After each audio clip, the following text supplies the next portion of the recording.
Friends, இன்றைக்கி நம்ம sprouted பீன்ஸில் gravy எப்படி பண்ணுறதுன்னு பார்க்கலாம். இந்த ஸ்ப்ரவுட்டட் பீன்ஸை நான் கடையில் தான் வாங்கினேன். இதை வந்து நம்ம வீட்லேயுமே ரெடி பண்ணலாம். அது நான் வந்து லேட்டராக அப்லோட் பண்ணுறேன். இப்போ இதை யூஸ் பண்ணி நம்ம கிரேவி எப்படி பண்ணுறது மட்டும் பார்க்கலாம். கடாய் வச்சுருக்கேன். கடாய் சூடானதும் இதில் ஒரு 2 டேபிள் ஸ்பூன் அளவுக்கு ஆயில் சேர்த்துக்கிறேன். ஆயில் சூடானதும் இதில் ஹோல் ஸ்பைசஸ் சேர்த்துக்கிறேன். பட்டை, கிராம்பு, ஏலக்காய் எல்லாம் சேர்த்துக்கிறேன். ஸ்பைசஸ் பொரிஞ்சதும் ஃபைனாக சாப் பண்ண 2 வெள்ளாரி வெங்காயம் சேர்த்துக்கிறேன்.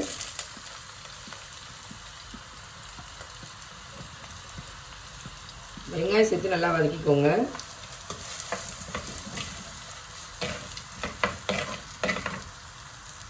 வதங்கினதும் கொஞ்சமாக இஞ்சி பூண்டு பேஸ்ட்டு சேர்த்துக்கிறேன். அதையும் சேர்த்து நல்லா வதக்கிக்கோங்க. 3/4 டேபிள் ஸ்பூன் போல சேர்த்துருக்கேன். மசாலாஸ்லாம் சேர்த்துக்கலாம். ஒரு 1.5 டேபிள் ஸ்பூன் அளவுக்கு குழம்பு மிளகாய் தூள் எடுத்திருக்கேன். 1/2 ஸ்பூன் அளவுக்கு பெருஞ்சீரகத்தூள், 1/4 ஸ்பூன் மஞ்சத்தூள், 1 டேபிள் ஸ்பூன் அளவுக்கு கரம் மசாலா எடுத்திருக்கேன். இப்போ இது எல்லாத்தையும் இது கூட சேர்த்துக்கோங்க. சேர்த்துட்டு கரிஞ்சிடாமல் நல்லா வதக்கி விட்டுக்கோங்க.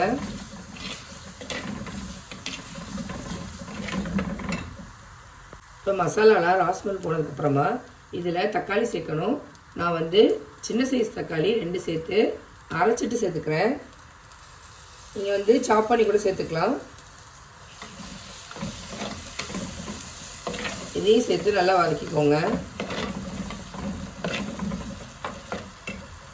ரெசிபிக்கு தேவையான அளவுக்கு உப்பு சேர்த்துக்கலாம். நான் 1.5 ஸ்பூன் சேர்த்துருக்கேன். பாருங்கள், மசாலாஸ்லாம் நல்லா குக் ஆகி ஆயில் வந்து செப்பரேட் ஆகி வருது. இந்த ஸ்டேஜில் நம்ம வாஷ் பண்ணி வச்சுருந்த ஸ்ப்ரவுட்ஸை உள்ளே சேர்த்துக்கலாம்.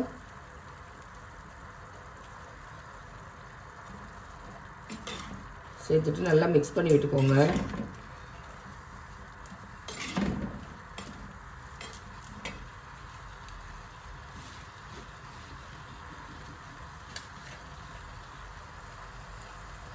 இப்போ நம்ம சேர்த்த ஸ்ப்ரவுட்ஸ் எல்லாம் மசாலாவோட நல்லா மிக்ஸ் பண்ணி விட்டுக்கோங்க. மிக்ஸ் ஆனதுக்கப்புறமா இது கூட கொஞ்சமாக தண்ணி சேர்த்துக்கிறேன். உங்களுக்கு எந்த அளவுக்கு கிரேவி வேணுமோ அந்தளவுக்கு தண்ணி சேர்த்துக்கோங்க. சேர்த்துட்டு நல்லா மிக்ஸ் பண்ணி விட்டு மூடி வச்சுருங்க. இது கொஞ்சம் நேரம் வேகட்டும். நம்ம சேர்க்கும்போது நிறையா இருந்தது. இப்போ பாருங்கள், வதங்கினதும் கம்மியாயிடுச்சு. இதை மூடி வச்சிடலாம், வேகட்டும். இப்போ பாருங்கள், நல்லா வெந்துடுச்சு. இது ரொம்ப நேரமாக வேக வைக்கக்கூடாது. மேக்ஸிமம் வந்து 5 மினிட்ஸ் போல் வேக வச்சா போதும். இதில் கடைசியாக நான் வந்து கொஞ்சமாக தேங்காய் அரைச்சி சேர்த்துக்கிறேன். இது சேர்த்திங்க அப்படின்னா டேஸ்ட் ரொம்ப சூப்பராக இருக்கும்.